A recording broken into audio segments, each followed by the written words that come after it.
So here's a sitch on the ATL box score today. At the beginning of the show, we get into a comment that Lane Kiffin said about the Georgia football program.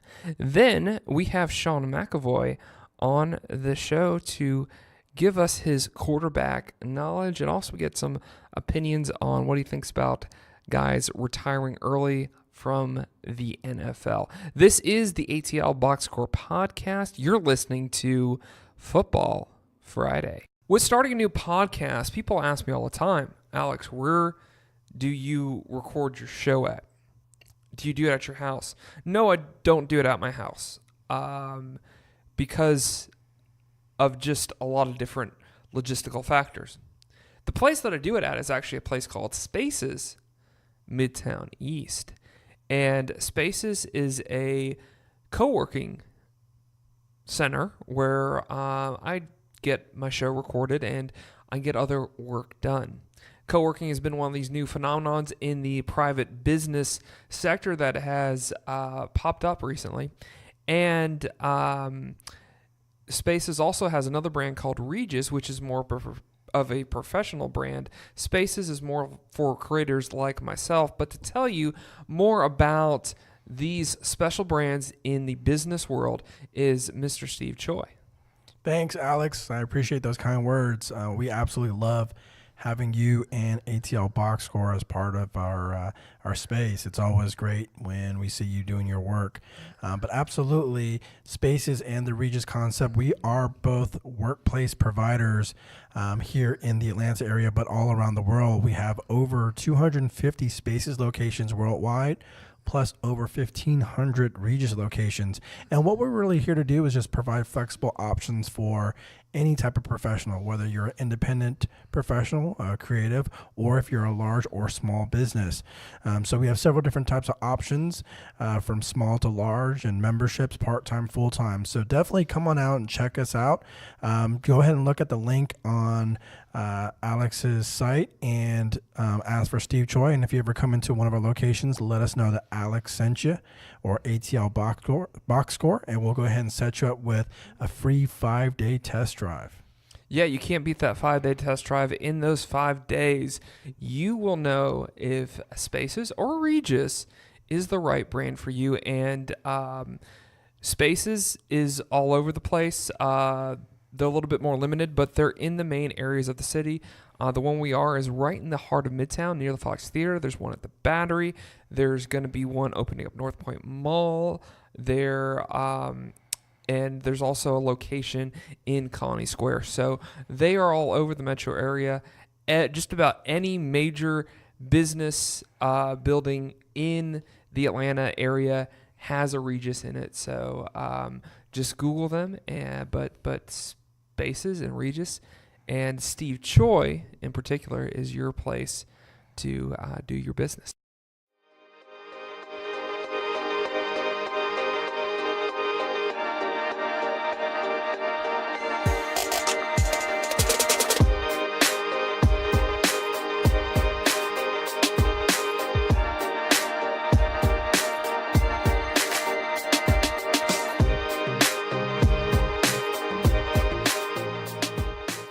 Well, welcome back. Welcome back. It is Friday. Thanks for joining us here at the ATL Box Score. And since it's Friday, had my Chick-fil-A breakfast, and that's usually what I do on a Friday, and it was delicious. So, by the way, too, I've also got gold status at Chick-fil-A. Love me some.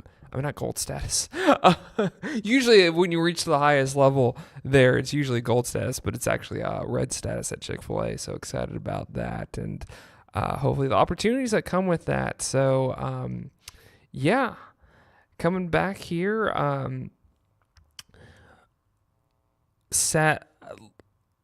like to call this part of the show because this is Football Friday, and I like to call this part of the show what happened that's non-football related in sports. And the two big things coming out of yesterday, the first game of the Braves season, the Braves got destroyed to the Phillies 10-4. And then Tennessee got upset by Purdue, which, having Ned Case on the show, our college basketball guy, he was pretty high on Purdue, and that they were that black horse team out of the Big Ten. So a lot of sports going on today. North Carolina and Auburn play tonight. I'm looking forward to seeing that game. That's going to be at 7:30 on TBS. You also have Duke playing Virginia Tech on that game's at 9:30 on CBS.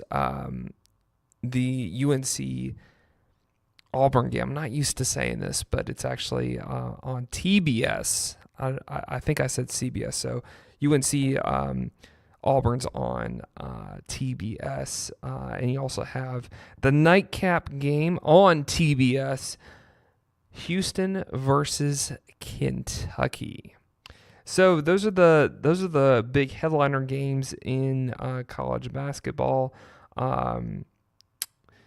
Really surprising to see Tennessee go down, and it's at the same time kind of it's sad to see a senior class like Tennessee's that looked like they were gonna make it to the Final Four or potentially maybe a national championship. Having a coach like Rick Barnes, who's with his Tennessee team, with Adam Schofield, who's been a senior, has been at Tennessee for forever. It's kind of disheartening to see a team like that seemed like they had it put together and it was just playing like a team. I mean, I love the story of Tennessee and the way that they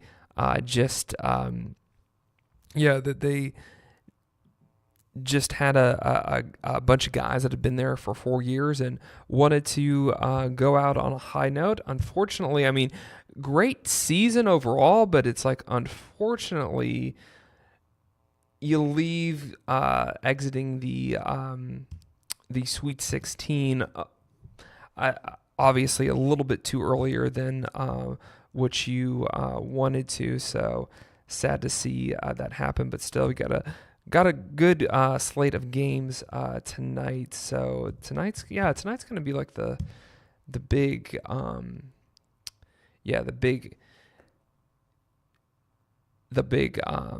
headliners. So looking forward to seeing some basketball tonight, and because I mean all those teams that are playing tonight are good, and Virginia Tech out of that field is probably going to be the one that, if they could get the upset, that they would probably be the Cinderellas of tonight. But other than that, maybe Houston, sort of, but Houston's had a good season. So they're all good teams gunning for each other. So tonight should be a fun night to watch. Some college basketball on a Friday night, taking over. The NBA is still going to be playing, but it's like usually Friday night's reserved for the NBA. But tonight it's a college basketball night. But anyways, that's the end of the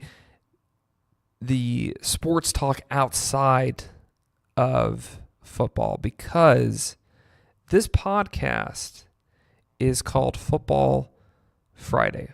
We only talk about football on this podcast on Fridays. So that was the sports talk outside of football. Now we're about to enter in sports talk, because we have Sean McAvoy, a guy that we usually have on a lot on Fridays, who's a private quarterback trainer. Like to get his thoughts and opinions on what's going on in football, and he always gives good insight because he has that coach's insight that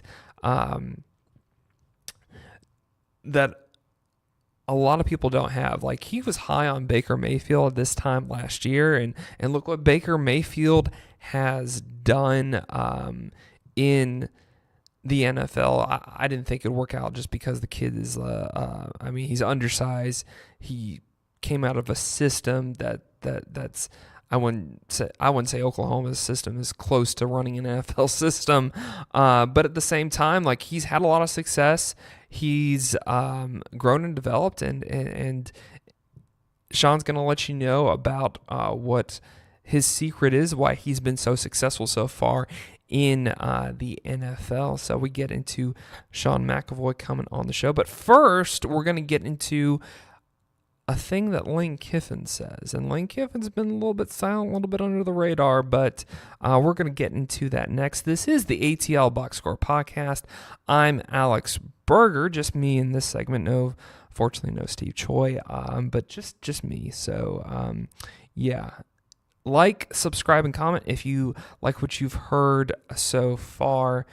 I know it's been a little bit, a little bit all over the place, but it's Friday, so we're going to definitely have some fun here on the podcast today. Glad you could join us if you're sitting in traffic or you're just in transportation somehow. I always listen to podcasts when I'm in transportation. So if you are in transit somehow trying to get home, well, thanks for joining us today. Like, subscribe, and comment, by the way, if you like what you've heard so far with the podcast. If I haven't, I'm probably overemphasizing that, but you can also follow us on social media. Got all our social media links in the show description if you like what you've heard so far. So thanks for joining us, and we're about to get into some Lane Kiffin conversation, Lane Kiffin topic that went on this past week.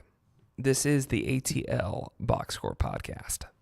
Well, I guess we could call this part of the show the best of the rest. Before we get Sean on, and Lane Kiffin, which is funny, I doubt this video went viral or anything like that back in the day when he was the Tennessee head coach back in 2009. Maybe I'm dating some of you people, or didn't really pay attention to his career back then. But when he was the Tennessee head coach, obviously, he made a lot of enemies, more than he did friends, coming into the SEC, and just going after Tennessee's rivals, challenging Florida, challenging Steve Spurrier, and also Alabama, talking shade about Nick Saban. But it's kind of like, nowadays in college football, who would try to throw shade at Nick Saban, especially with all he's accomplished. And it's funny, he actually became his boss most recently. But there was a YouTube video that used child's characters, and they were on speak and spell. They had that speak and spell voice. And what they were calling Kiffin on this thing was Insane Lane. So I forget the title of it, but I remember this was in YouTube, in YouTube's infancy, where it was just a couple years old, and it was you always had these crazy videos on there. So that was one of them, and I thought those things were absolutely hilarious with the speak and spell and everything like that. Try to look that up. Go to YouTube and type in Insane Lane, or Lane Kiffin caricatures, and that's one of them. Has a lot of language in them, but just forewarn you, I wouldn't watch it around your kids, or but yeah. When I always think of Lane Kiffin, I think of Insane Lane. So Lane Kiffin is actually at UGA's coaches clinic that's going on this weekend. Yeah, because it's that time of year where you have coaching clinics, and he's one of the speakers there. He's probably speaking about offense. I'm assuming, or like some sort of, or he's speaking about some sort of offensive system, maybe RPO game or something like that. Because you also have Doug Peterson, the coach of the coach of Philadelphia Eagles. So I'm pretty sure like he's your offensive guy with that, and I don't know exactly what Lane's talking about, but anyways.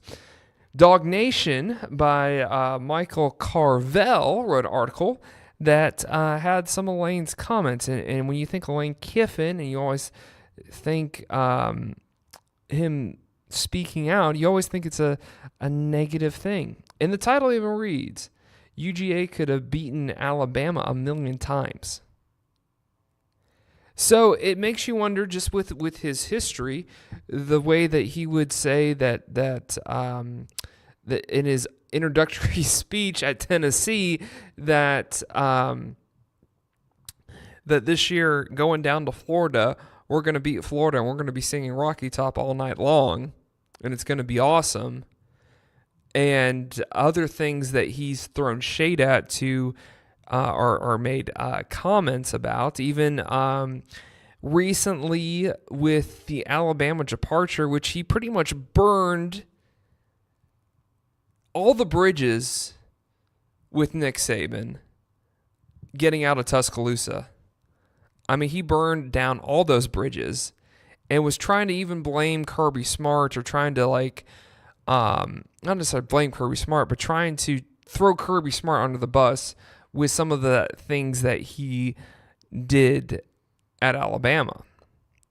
So I'm surprised that Lane Kiffin is speaking at this coach's clinic, knowing the track record that Lane's had, especially with that incident that happened a couple years ago. But I guess bygones are bygones, and Kirby Smart is a bigger person than that. So he's speaking at the coach's clinic, and he mentioned this thing about the UGA should have beat Alabama 1,000,000 times. And as a Georgia fan, I think he's going to just Monday morning quarterback the Dogs on what they should have done, what they could have done. Like, they should have taken a timeout before they called that fake punt this past year, or they should have been prepared for they should have been prepared for Tua coming in the national championship game. But actually, the way this article reads is he's actually giving a comment. He's giving a compliment to Georgia. And I don't think Lane Kiffin could do this. But he's talking about the program, where it's at, that they had the opportunities. And you think about it, guys. I mean, losing the national championship the way they did, that was kind of a freak thing. You usually don't bench the starting quarterback, and the backup quarterback plays lights out. I mean, the backup quarterback usually plays scared for like for a couple of quarters, and then gets it together. But his comments, though, that he made, that it's like having Tua, having Jalen Hurts in there in the SEC championship game, like, gave them fresh legs. And that's something that it's like your starter doesn't have is fresh legs. So that was obviously an advantage that Alabama had, speaking the obvious. But I mean, he's talking about in this article too that that Georgia was just one freak play away from winning the championship, beating Alabama both times. So those are the points that he makes, and it's kind of just like having the two quarterbacks in there. It just is what it is. But he's complimenting the Dogs and the program and everything like that, which you're kind of glad. I mean, I guess because he's speaking at this coach's clinic and building up Georgia in a way, since Georgia's giving him a platform to speak on and to possibly, jockey for a higher job position, because you know that the first opportunity that happens this year or next year, he's probably going to take and to become a division. Well, he is Division I, but it's like to become a coach at a bigger program. If that's Auburn, that may open up this year, or if it's somewhere else, the USC. I don't think USC would take him back at this point, but I just thinking off the dome of places that want to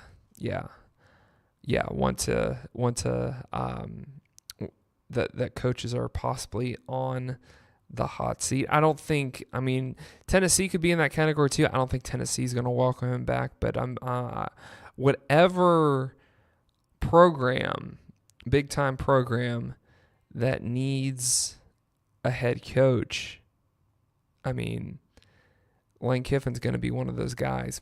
Now there is a lot of rumor. I'm just saying, I'm just going to put this out there because I don't think this is going to happen. And I don't support this opinion that I'm going to say, but I think it would be kind of funny if Nick Saban retires from Alabama, because that's probably the way right now that Nick Saban is going to go out, because it's not just a matter of when that happens. It's not a matter of if. At this point, he's not going to get fired from Alabama. So when Nick Saban retires and hangs it up, that I do think Dabo Swinney is going to get that job because he's an alumni. But I think it'd be funny if somehow something happens and the University of Alabama goes a different direction. I don't think this is going to happen, but I think it would be funny if the University of Alabama hires Lane Kiffin as their next head coach, if Lane Kiffin is still at Florida Atlantic. But I would bet my money that Dabo Swinney is going to be the next coach at the university, next head coach at the University of Alabama. So have your money on that more than Lane Kiffin becoming the next coach. I just pulling that out there. But anyways, now we're going to bring on Sean McAvoy to further the quarterback talk here on the ATL. Further the football talk. He's going to bring the quarterback angle pretty hard. But here on the ATL Box Score. Thanks for checking us out. And if you like what you heard so far, be sure to like, subscribe, and comment. We are found where all good podcasts are found, and that's on iTunes, Google Play, Stitcher, Spotify. So be sure to check us out there. Also, we are on Podbeam. That's our main podcasting hosting platform that you can get the show the most easiest. But if you have an iPhone, we are definitely on iTunes. So thanks for joining us today. And by the way, too, I mentioned Spaces at the beginning of the show, but with Spaces and Regis, if you sign up for a 12-month deal, getting what we like to call a designated desk, which is like your own desk in a sea of desks, or your own private office, you get 15% off your agreement just using promo code Alex. So got a good deal going on Spaces and Regis right now. Take advantage of it because that deal is going to, that deal's not going to last. I think they're going to use like either promo code like Ray or Choi, but so eventually promo code Alex is going to run out. So hit that deal up before it ends soon. And here is my conversation we're going to bringing to the conversation on the ATL box score, Mr. Sean McAvoy. Now bringing on to the conversation here at the ATL box score, we have Mr. Sean McAvoy, the quarterback whisperer, joining us once again on another Football Friday. Always glad to have Sean on and talk some quarterbacks and football, but mainly about quarterbacks since he's a private quarterback trainer. Just for people that don't know what a private quarterback trainer is, Sean, first of all, how are you doing? And just explain what you do. Yeah, Alex, I'm doing really well. Appreciate you having me on again. I mean, it's just the hot name now for really just a quarterback coach, right? No different than anybody who works at a high school or at a college doing the same thing. The difference being that you don't work for that team, you work for kind of the individual quarterbacks. So it gives you the ability to kind of impact and work with several quarterbacks all over the area and really all over the country that are trying to work on their skill development. So, I've been doing the private training stuff kind of exclusively for the last 7 years now, and at this point working with guys, from youth all the way through high school, college, into the NFL. Right. Another guy you work with, because, well, first of all, I want to plug your Q&A that you do on Instagram. You've been kind of all over the place, but check out the Q&A if you're interested in asking Sean a question that I'm not going to ask him today. So check out Sean's Instagram account for that. How's that Q&A session going so far? It's been awesome. It's just been fun to, obviously try to help. And, I think when you obviously have a passion for what you're doing and you feel like you can share that knowledge to people who, it's going to be beneficial to, and it just kind of expands the reach a little bit. So if there's a quarterback on the West Coast who has a question about quarterback mechanics and maybe doesn't have access to a good coach or a good trainer or someone with that knowledge, and I can help that guy a little bit, at least point him in the right direction of things he can be working on. And then obviously, what I really like is getting to have a discussion with all the other quarterback coaches all over the country, right? Bounce some ideas off each other, see what they're doing that they think is working really well, and I think it just makes us all better. So it's really been a blast doing it. Right. Check out Sean's Instagram account because that's the main place where you give like all your details of where your training sessions are going to be. So if anyone's interested out there or they have a kid that you feel like that has a good arm, be sure to check out Sean on social media, and I'll put the links below for that in the show description. But speaking of social media, your guy Quincy Avery, he seems to be a world traveler these days. Yeah, he, obviously very impressed with Quincy Avery just from his knowledge of quarterback mechanics and quarterback training and that stuff, and he's obviously built a reputation for himself. But more than anything is just how hard that guy works. It's definitely, you can tell his passion and trying to, the same idea like we were talking about earlier, trying to reach as many quarterbacks as he can. And this time around, it's taken both him and Deshaun Watson out through Europe. Oh, wow. And it's, it's easy to think that they look like they're on vacation, but what they're doing out there is doing several different quarterback camps all throughout Europe. They were in London. They were in Austria. They're in Italy right now. And Quincy Avery and Deshaun Watson working together, kind of building the quarterback takeover brand, kind of bringing it global.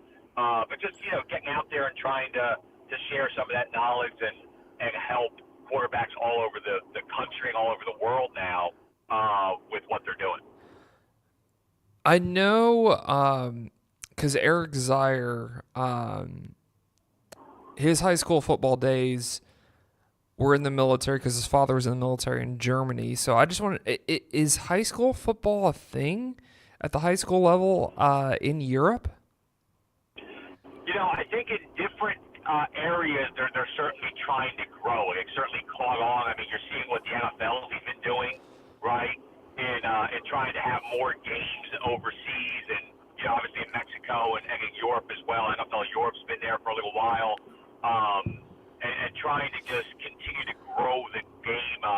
The U.S. national team is doing a good job, USA Football, of having these tournaments all over the country as well. So you're not seeing it like what we're used to, in the United States with playing at the high school level. Right. But you are seeing a lot of club teams. You're seeing some semi-pro teams. Actually, one of the quarterbacks that Quincy and I have trained for a number of years, who went to East Tennessee State, is actually playing professional ball right now out in Austria. There's an Austrian football league, professional football, that they just had their first game last week. So, wow. You're starting to see the sport become more and more popular and become more of a global sport. So with that, there's certainly, a desire to have more great coaching that they have access to. And, obviously, a guy like Quincy, I told you, is going to be one of the hardest workers anyway. Certainly happy to be the guy who's trying to get out there and reach some of these quarterbacks. Wow.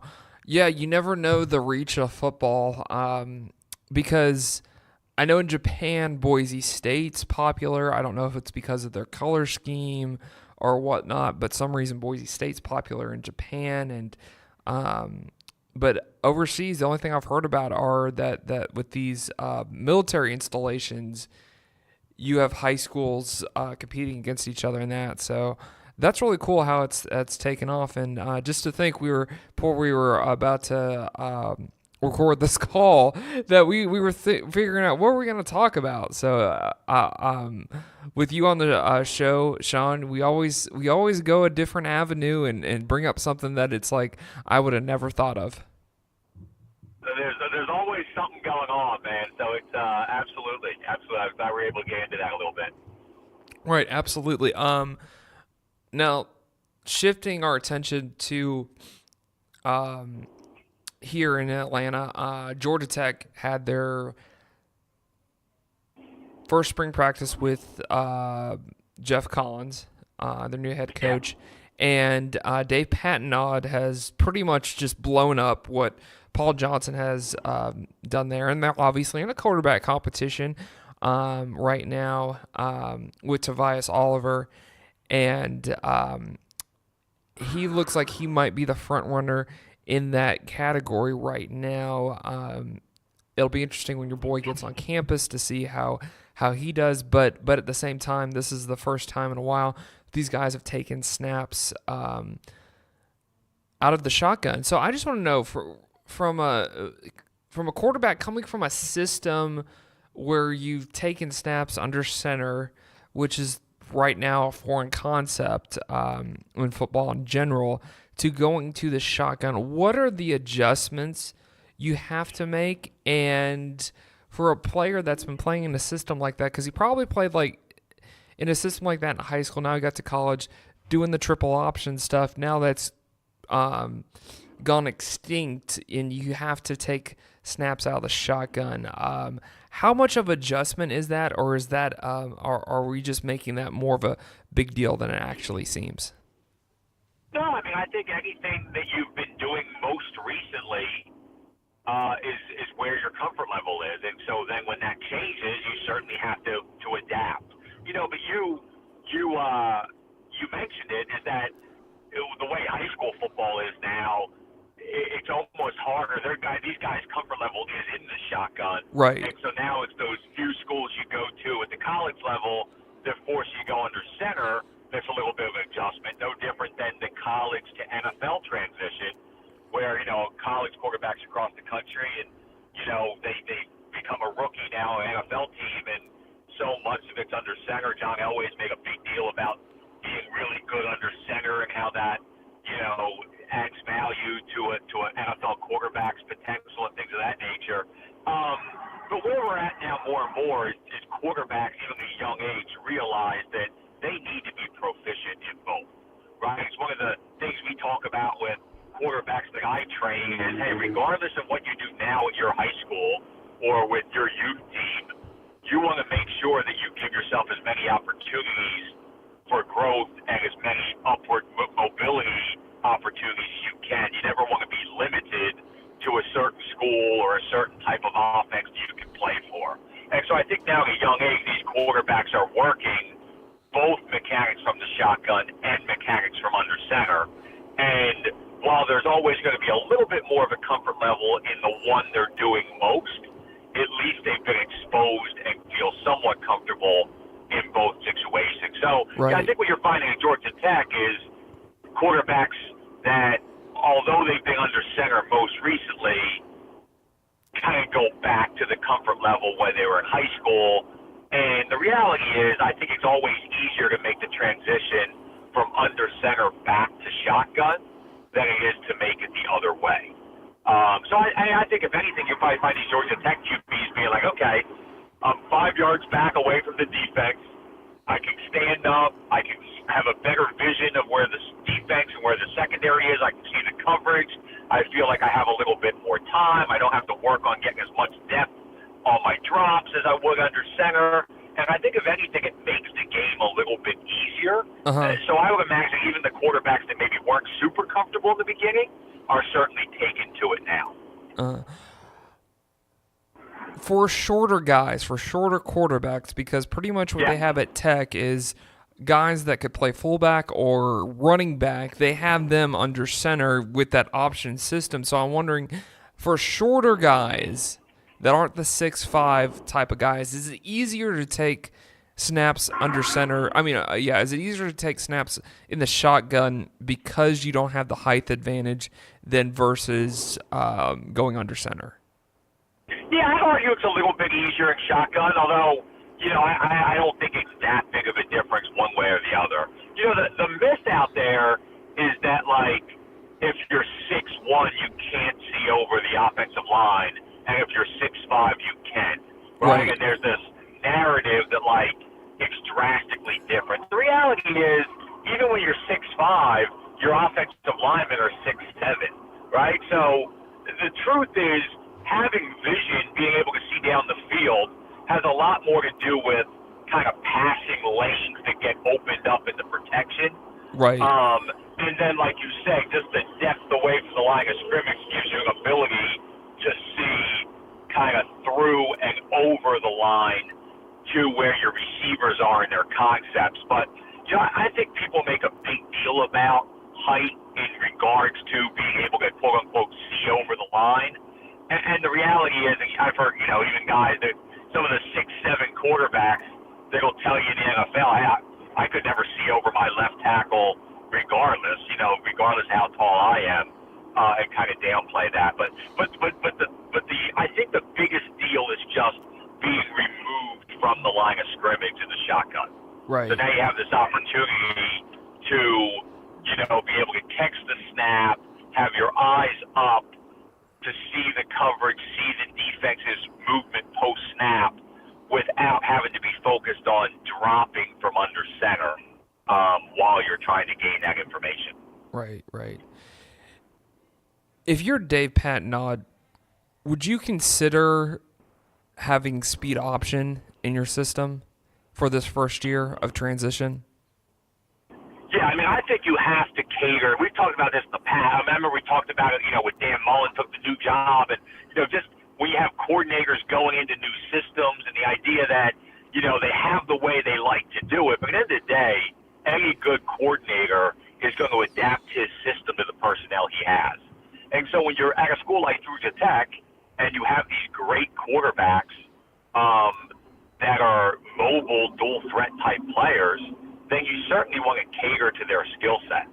And so to have an ability for the quarterbacks to get on the edge, to use their running ability, and like you said, to use the option game that they've obviously established a proficiency to be able to do at a high level, and why they were recruited at Georgia Tech originally, then without a doubt, I think you have to incorporate some of that in there.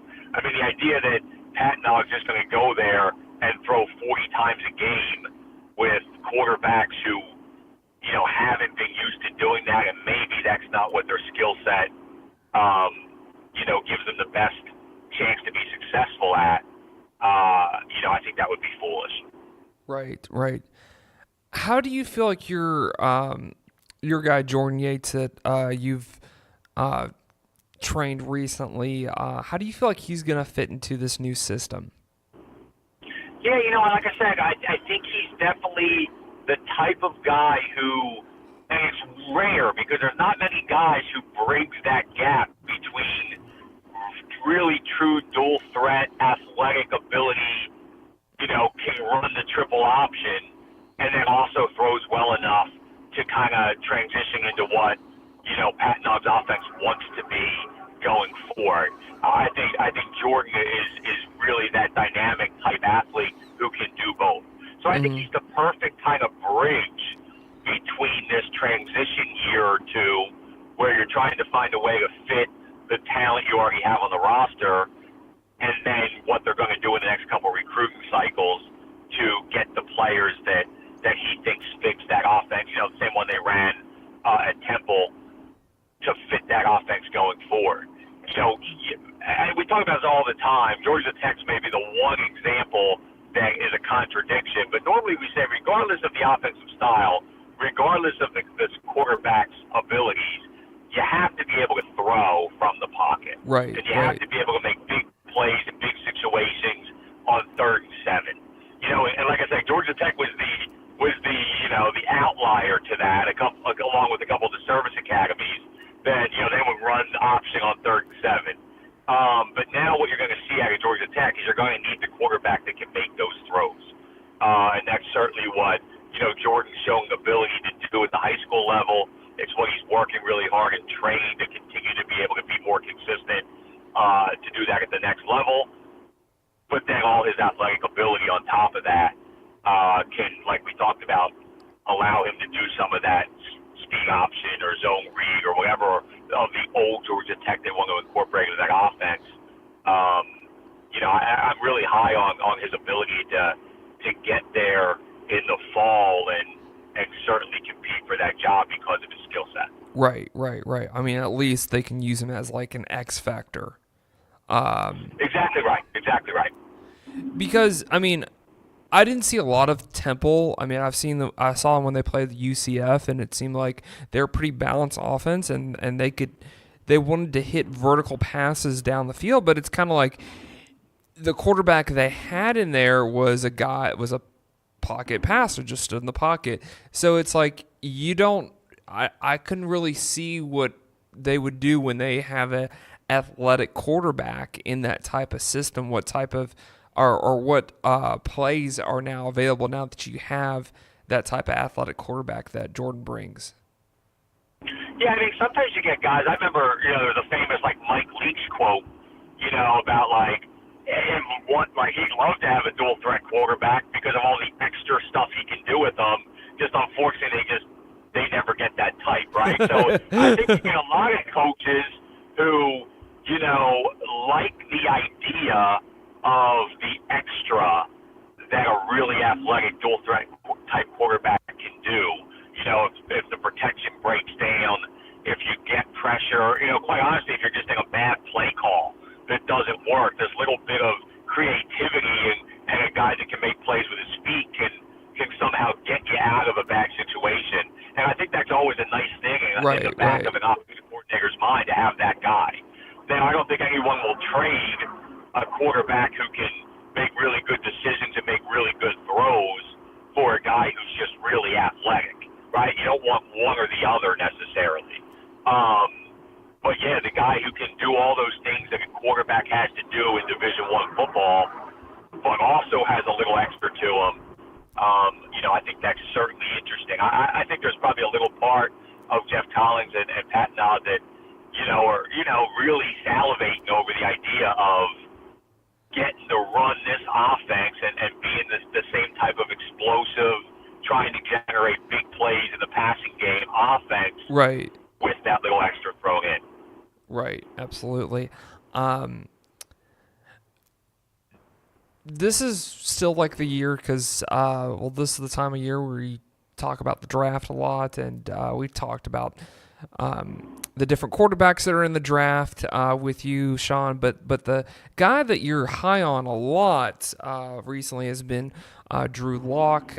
So I just want to get your opinion on Drew Lock, since you saw his pro day, what did you think of that? Did any of that change your mind at all on Drew Lock, or do you feel like he should still be a first-round quarterback? Yeah, I like I said, I certainly am very high on Drew Lock, and there really wasn't going to be anything that happened in the combine or the pro day that really, I would imagine, is going to not only change my opinion, but anybody from a GM, coach, ownership level in the NFL. At this point, you kind of know what the guys are, right? You've seen what they've done in their body of work, and a guy like Drew Lock has a large body of work, playing really competitive football against really good defenses in the SEC. So, him throwing basically routes on air at the combine or a very heavily practiced, heavily scripted pro day, you expect to just kind of see the guy put on display what you already know he can do. Drew was a little inconsistent at the combine, and it's one of the things that the one criticism of Drew Lock is, he hasn't been super accurate. He's been a little inconsistent all through his college career. Now, obviously, throwing for a ton of yards, very explosive, can make all the throws, but has missed a little bit with his accuracy. So what was nice was to see him just go out there and have a super solid pro day, make all the throws, and be really, really accurate. I think if there was any little lingering doubt, you think back to a guy like Josh Allen last year, who was the same type of thing, where that was his criticism was, is he accurate enough? And so guys want to see him make 60 throws over a pro day and be on the money. And Drew Lock certainly went out and did that. So, I think he's certainly a first-round pick. I think, obviously Dwayne Haskins is my top QB. Obviously Kyler Murray is going to be super interesting. Arizona might take him number one. And then after that, I think, in my opinion, it's Drew Lock is that next guy. Daniel Jones had a really good pro day in his own right from Duke, and he's a guy in that conversation. But I think clearly those 3 or 4 guys certainly have separated themselves from the next tier of QBs. Interesting. That's some interesting analysis that you gave there on his pro day. With this, because one of the things that you meant, because you were pretty high on, you were pretty, why is his name escaping me now? With Baker last year that got drafted by the Browns, and I didn't see it because it just seemed like he was in a system that really wasn't going to be suited for the NFL, and that just his size, that he was just going to get beat up in the pocket. So I just want to know, because you mentioned a couple podcasts ago that the reason why you were so high on this on Baker's success is because of his throwing mechanics. So I'm just curious, what are you looking for in throwing mechanics that you could tell that it's like, oh yeah, that guy's going to make it to the next level? Yeah, no doubt. And just to preface it, I mean, that's right. Like, when you're trying to project, and I'm not pretending I do it any better than anybody else, but when you're trying to project guys that are going to have success at the next level, you're certainly looking for things that will transition as the game gets more and more difficult. The speed of the game obviously gets faster. The athletes you're playing against, the competition is at a higher level.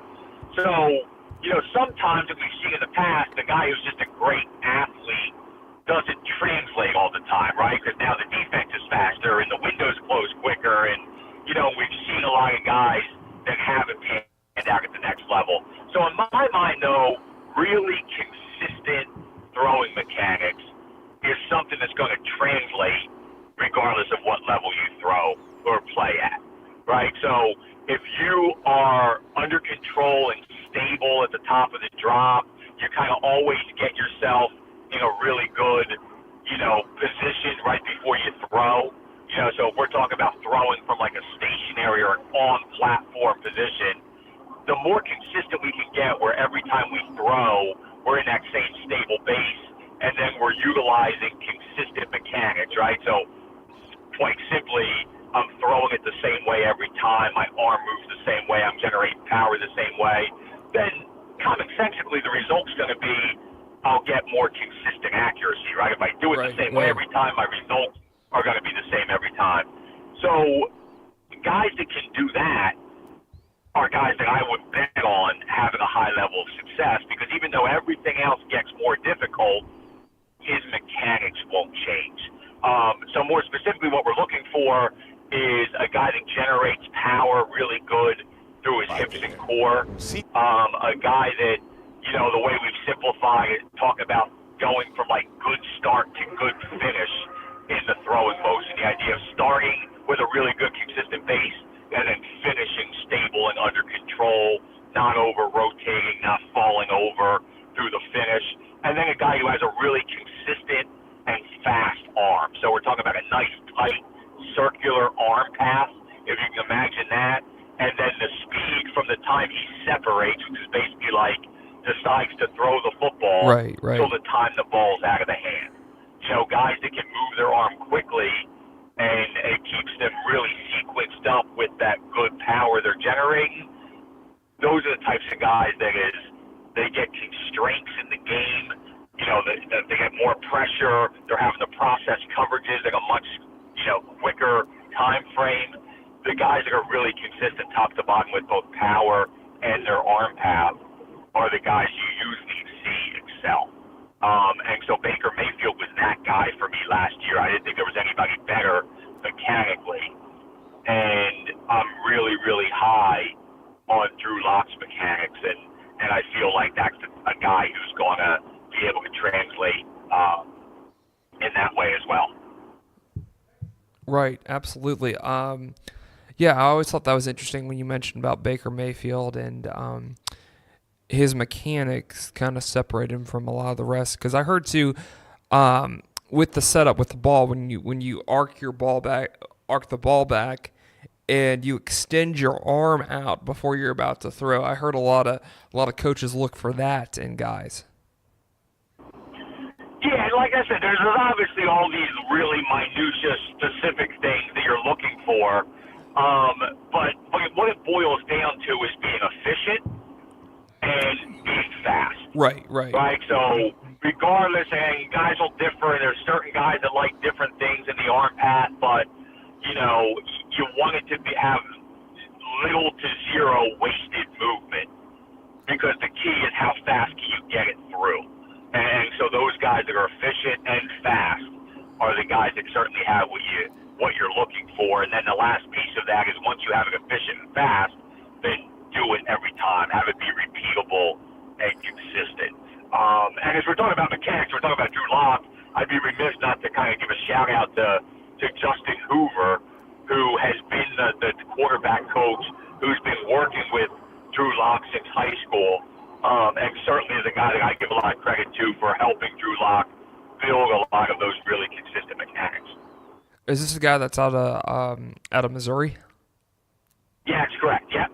Out of Missouri, runs I think he's called Spin It Quarterback Academy out there. He's one of the Elite 11 guys. I've gotten to know Justin Hoover a little bit over the last few years, and really definitely one of the good ones out there. Gotcha. Cool. Another thing I'm curious about that I want to get your opinion about, it seems like with Calvin Johnson retired from the NFL at a really young age, and now a Georgia guy, Malcolm Mitchell, who played for the Patriots for a couple of years, won a Super Bowl when the Patriots played the Falcons, is a guy that recently retired. So I was just curious, just to get your opinion. What do you think about guys retiring early that have had, I would say, not necessarily an NFL career, but it's like you played in the NFL for over 5 years? Yeah. Yeah, I mean, think about it. Just think about the amount of money they're making, right? So, right. I mean, not for nothing, if I made $1 million, in a year, and these guys are making much more than that, then I'd look at early retirement too, right? You try to figure out exactly how much you need. Maybe I make some smart investment decisions, and you can Right, you can right. see if you can live on what you have. So the reality is it's just an opportunity that's available to these guys. If they're smart with the money they make early in their career, then they certainly don't have to work as long as the normal person would do to be able to live on it.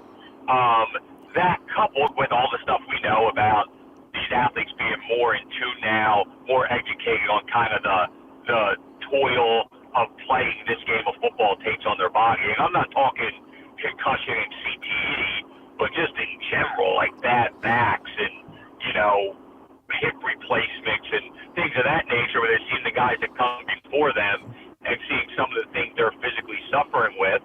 I think it puts an extra little motivation that if you can play the game and have a passion for it and play at a high level and also make a lot of money, but then it gives you an opportunity to get away early and have a little bit better quality of life for your grandchildren and stuff down the road, then I imagine that's something that, is certainly, what's the word? Like certainly something that these athletes maybe would want to look for, Right, if they can. And I mean, you look at a guy like Rob Gronkowski, who obviously played a lot longer, but man, that's the guy who's just been beat up, Right. Every year. I don't think he's had a full year where he's played every game through his entire career.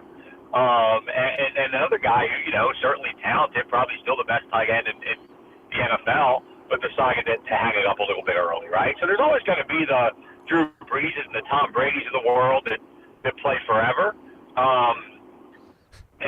But yeah, I mean, I don't think it's that surprising when you see a guy who, okay, I'm set for life, and I've been able to work through the NFL more or less unscathed physically at this point, as far as we know, and to start kind of, if they get an opportunity to step away and be relatively healthy, for the next 50, 60, 70 years of their lives, I can see why that would be, something they desire to do. Right. I'll be the first one to say I love football. I love the game. I love I especially love like the strategy piece. That's why I like talking to coaches and talking to them about different things and everything like that.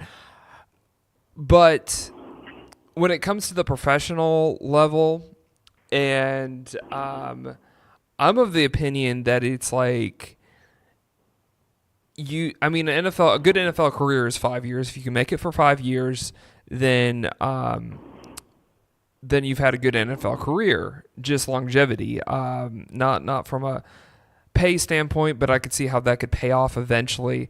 But I mean, I'm all for guys if, like you said, they made their money, or that it's just their time just to move on in life from football, because I feel like it's a game that's best played at the high school level and at the college level, not necessarily at the professional level, even though it's still entertaining and not trying to bang on the NFL or anything like that. But it's like, or you should, I always felt like with the NFL, you should at least see like guys should hang it up after 5 years, and that there should be a lot of rotation of players that players shouldn't have. I mean, just my opinion though, just for a health standpoint, that where you see guys. Yeah, I mean, I hear what you're saying. I mean, the devil's advocate side of that is like, this is what these guys love to do.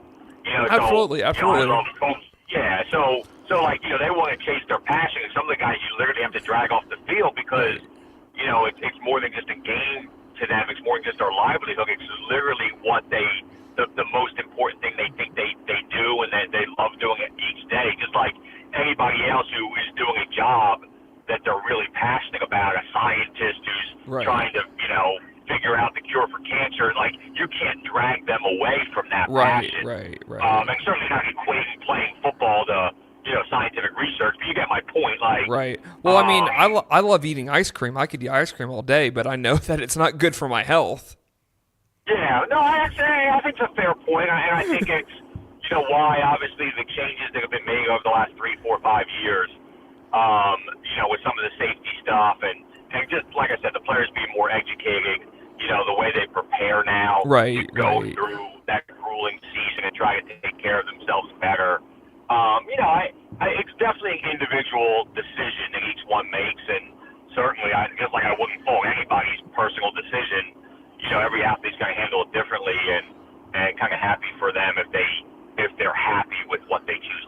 Right.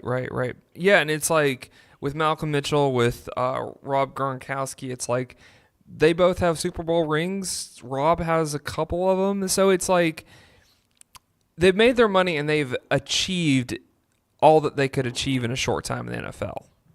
Yeah, I think that's right. And like I say, everybody's got their own, level of what, makes them content, right? So a guy like, he's not going to be content till he wins 10 Super Bowls, right? Right. Or feels like if he feels like he can keep still improving and getting better, then he's going to keep at it. Where, like you said, other guys, okay, I got my ring, I was able to put my money away, and I'm where I want to be financially, and I'm set. That's content for them. So once again, I don't fault anybody's version of what that means for them. You're just really happy for the guys that reached where they wanted to be, and then made their decision. You didn't have a strong playing background, but you've had a strong coaching background. Could you just explain, just to get a perspective, because even though you like training private quarterbacks, you like coming on the show and everything like that, but I know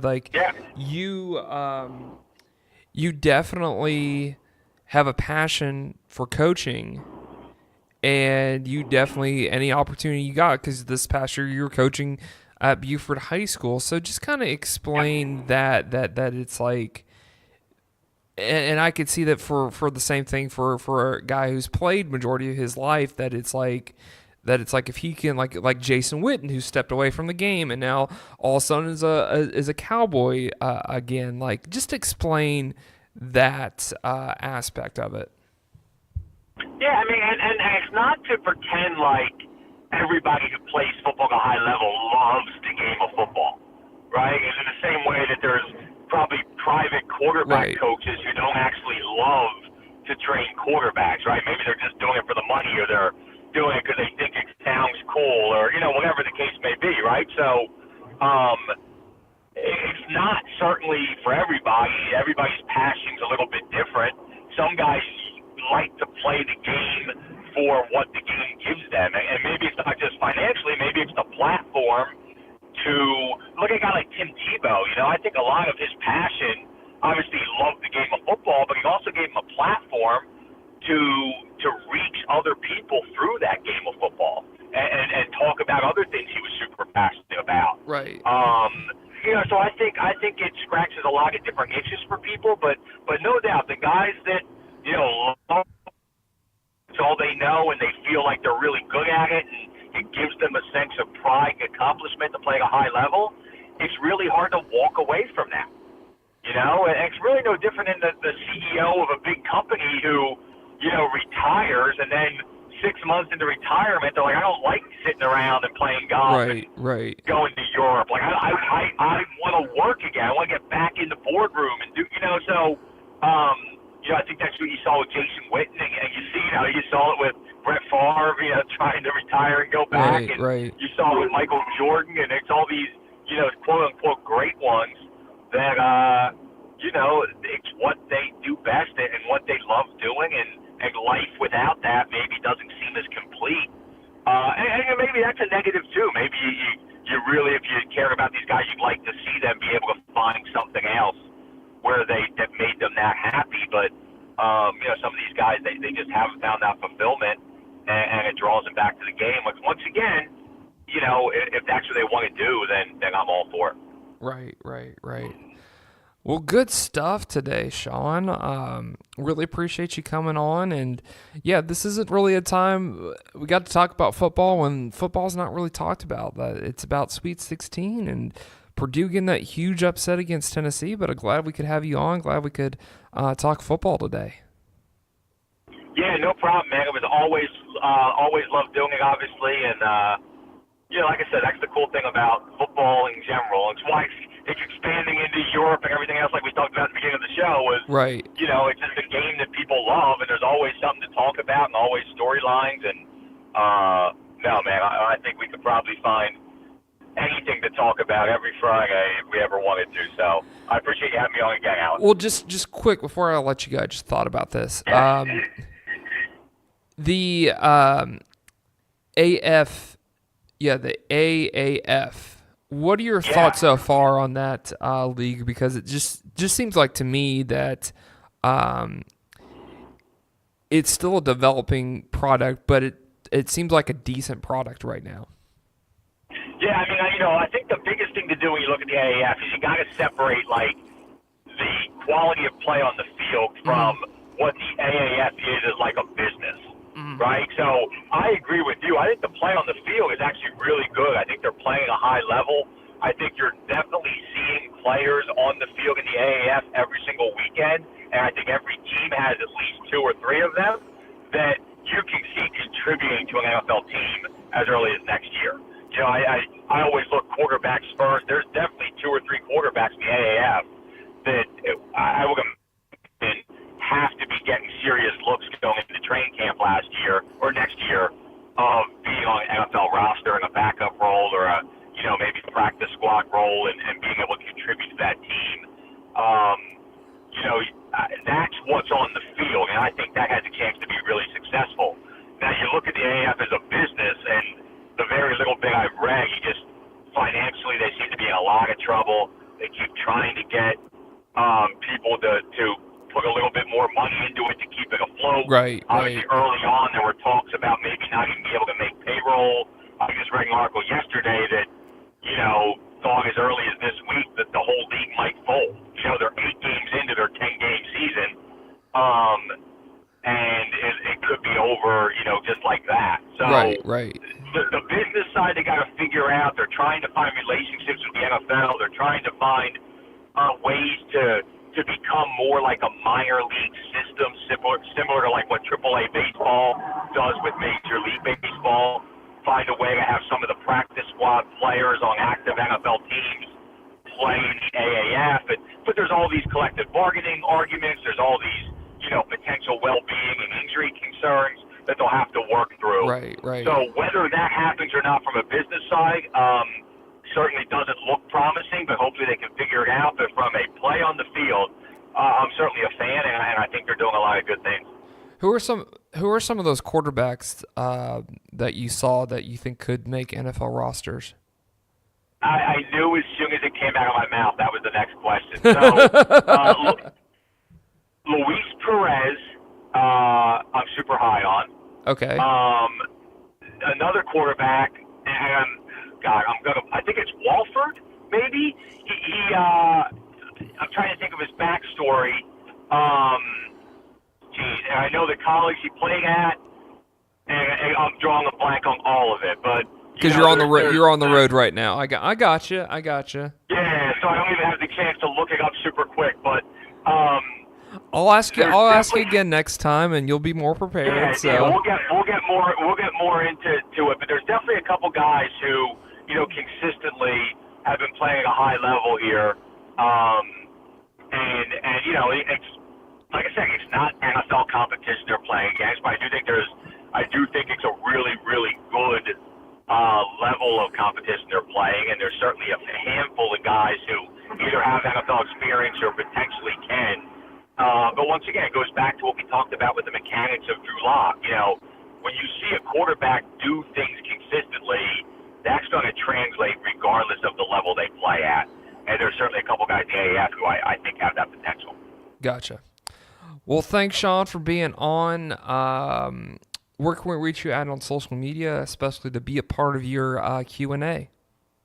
Yeah, Instagram is where the Q&A is being held, but both Instagram and Twitter are at QB Coach McAvoy. So find me there, jumping on the Q&A each week, posting a lot of the QB takeover stuff. Still got a lot of content going up from our college spring break week out in LA, and we got another big camp coming up in Atlanta in June, where all those college quarterbacks and Deshaun and Josh Dobbs and Dwayne Haskins will be there as well. Anybody interested in that? So all that information, everything we're doing with Quarterback Takeover, you can find on my Instagram at QB Coach McAvoy. All right. Well, sounds great, Sean. Thanks for being on the show. You got it, brother. I'll talk to you soon.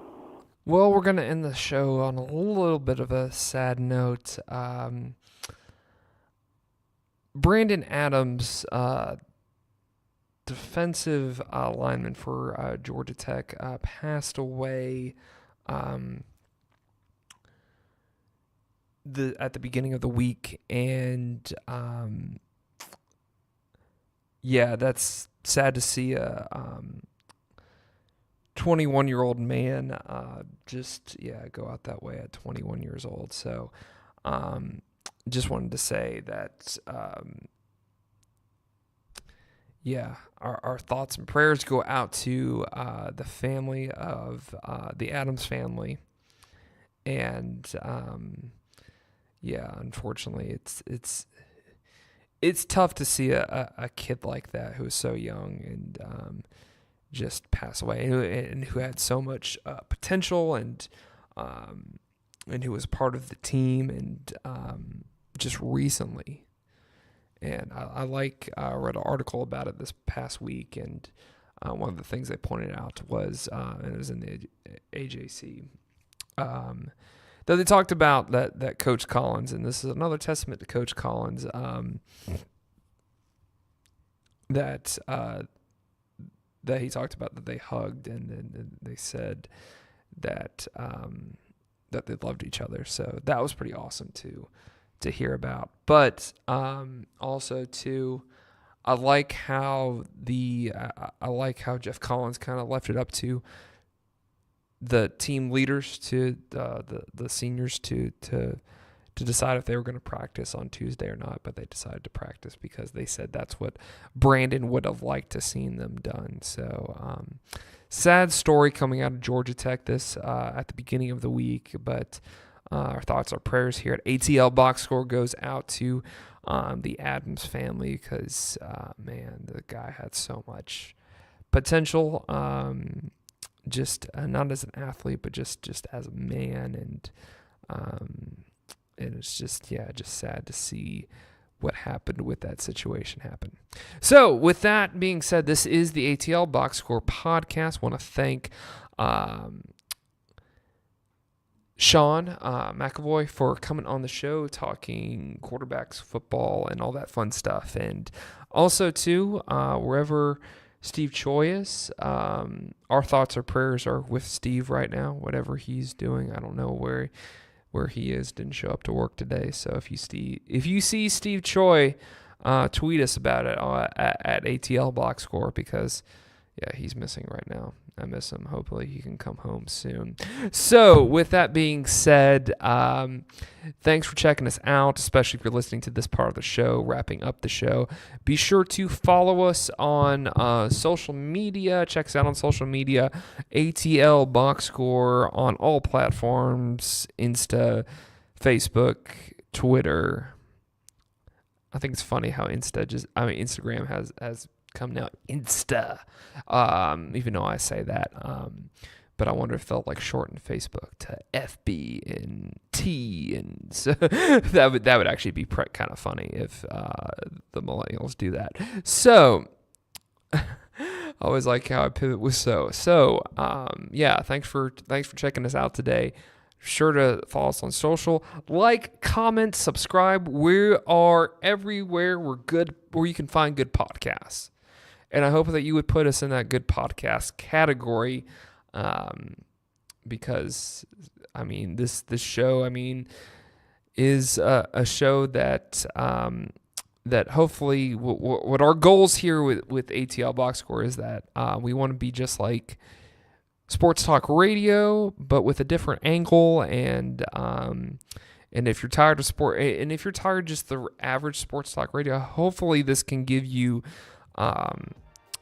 a different reason to listen to. We cover sports in the Atlanta metro area, all the pro and college sports, and anything that goes on in this city, sports related. We are on it, and we'll talk and give your opinion. We're not gonna break any news or anything like that. I'm not betting on that, but we'll surely make our opinions heard. So thanks for checking us out. Tell a friend, and also too, if you're right now, I'm gonna put a shout out to this. If you're a high school athlete that is getting looked at by particularly if you play football, basketball. But it's still, if you're if you're a high school athlete that